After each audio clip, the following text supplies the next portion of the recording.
they're pretty bullish over at Yamaha these days. The Yamaha company is back on track with some great products, and they're not hiding who they are after with this, the newly released NMAX 125 cubic centimeters scooter.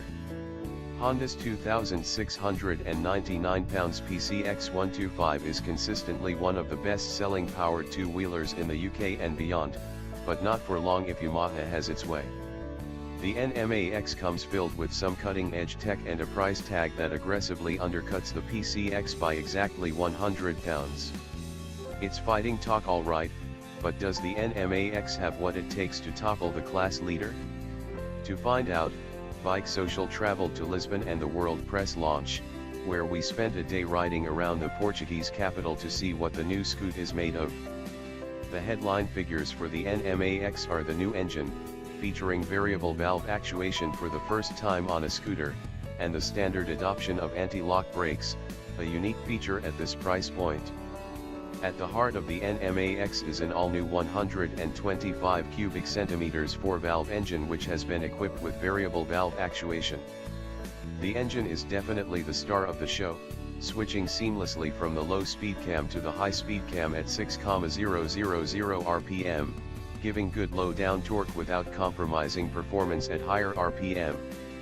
Yamaha claims that it is usually easy to develop an engine that is strong either in the low or high RPM range, but not both. This is their solution, which is controlled by an electrical solenoid and is almost seamless in its delivery, with just a pleasant change in delivery as the profile changes. Not shy about comparing the NMAX's performance to its Honda rival, Yamaha claims that the 12 bhp, 9 kilowatts, will see their scooter 2.5 bike lengths ahead in a 200m sprint. Honda claim 8.6 kilowatts, 11.5 bhp, for the PCX. Of course, speed is not what 125 cubic centimeters scooters are about, but being nippy most certainly is. Through the seemingly never-ending cobbled streets of Lisbon the sporting ride seems harsh. It's very much an urban bike and Yamaha's test route gave us little chance to stretch the scoot's legs. On one of the few stretches of open road, we were able to see 109 kph on the clear lead readout, with a little in reserve. Yamaha claims 100 kph, 62 miles per hour, as the official top speed, but either way it's adequate for short M25 commutes. Indeed, Yamaha claims that the whole project was about minimizing the compromises that come with making a motorcycle, and also trying to blend their own DNA of active, fun and agile with the boring everyday stuff that the modern consumer requires, such as economy, stability, and spaciousness. They claim that they've done this by going to painstaking lengths to reduce frictional losses in the motor. Details include an offset cylinder design using a special low-friction diacyl, die-cast aluminum silicon, coating and the adoption of a roller rocker arm, while the trendy LED lights have been chosen as they require less power than traditional halogen bulbs, therefore allowing use of a more compact electrical system. The result, they say, is that they've been able to reduce frictional losses by 18%. Who says it's just a runaround? The cycle parts are high-end too. The 13 wheels have been fitted with premium tires in the form of Dunlop Scoot Smart Rubber, and on the road it feels very agile and stable, although naturally the ride is not as plush as on the bigger wheeled scooters, a point very much brought home on the harsh Lisbon streets. I'm a big fan of anti-lock brakes on motorcycles, and the inclusion of such a system is a big selling point for the NMAX. For all that, I was totally underwhelmed by Yamaha's new system, which is way more intrusive than you'd expect on a car or full-sized motorcycle. Due to their lightweight, non-ABS scoots have a tendency to lock the rear, but in theory, the NMAX's ABS eliminates that. Under hard braking, you can feel the wheel start to lock, before the lever hardens unpleasantly as the computer intervenes. I didn't feel like I had as much control of the brake as I would like, especially with the rear. It's okay under normal braking conditions, and new riders probably won't know any better, but personally I thought that the feeling under maximum braking was a little disquieting and the NMAX's biggest flaw. Compared to the little Suzuki Address 110 I've been running around on for the past few weeks, The Yamaha feels more substantial, peppier and generally more assured, but it should do at 800 pounds extra. The point is, if you are simply looking for a cheap set of wheels, there are other options around, including Yamaha's own, weirdly named, sub 2000 pounds D-Elite, but if you want something a little more premium and with a bit more presence, it's definitely worth looking at an NMAX type of machine. That extra buys you things like the ABS braking system, a nice touch at the price point and comprehensive instrumentation.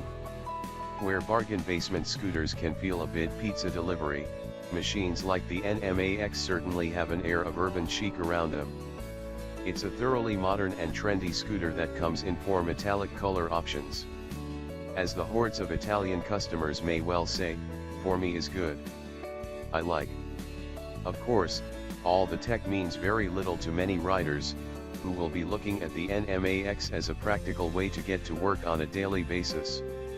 It's not super spec like some of the more upmarket models, such as Honda's Forza and Yamaha's own XMAX, which is sportier but struggling to justify the extra 1,400 pounds you'd have to hand over to your local dealer.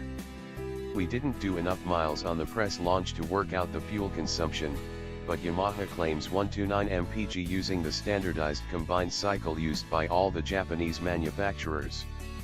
That's slightly less than the 133.9 mpg claimed by Honda for the PCX125, which should have a significantly larger range thanks to its 8-liter fuel tank, compared to the 6.6 liters of the NMAX. And in an ideal world I would have liked a USB charging port and glove box, although the deep cup holder style stowage space under the handlebars is very usable, and perhaps some way in which to integrate an iPhone into the dash, for navigation and ride tracking, but I accept that it would all add to the retail price. There are a range of accessories designed to go with the NMAX. If the space under the seat is not enough, there's the option of a 39-liter top box, while the larger windscreen may prove a popular choice for year-round commuters in the UK. Handguards are also available, and although we didn't get a chance to try them on the launch, we're assuming Yamaha made them to be very effective cause they certainly didn't make them look attractive. The reason that Honda sells so many PCXs is simply because they are indeed Hondas, with accessible finance, professional dealers, and a reputation for reliability. Yamaha have identified this too with some very aggressive pricing and, no doubt, some attractive finance offers through the Yamaha scheme. The NMAX is a cracking scooter, that's for sure. Whether it is actually better than Honda's class-leading PCX125 can only really be determined by riding them back-to-back in the UK, but certainly it wins on the spec sheet and on the price tag. Don't also discount Yamaha's clevertricity either.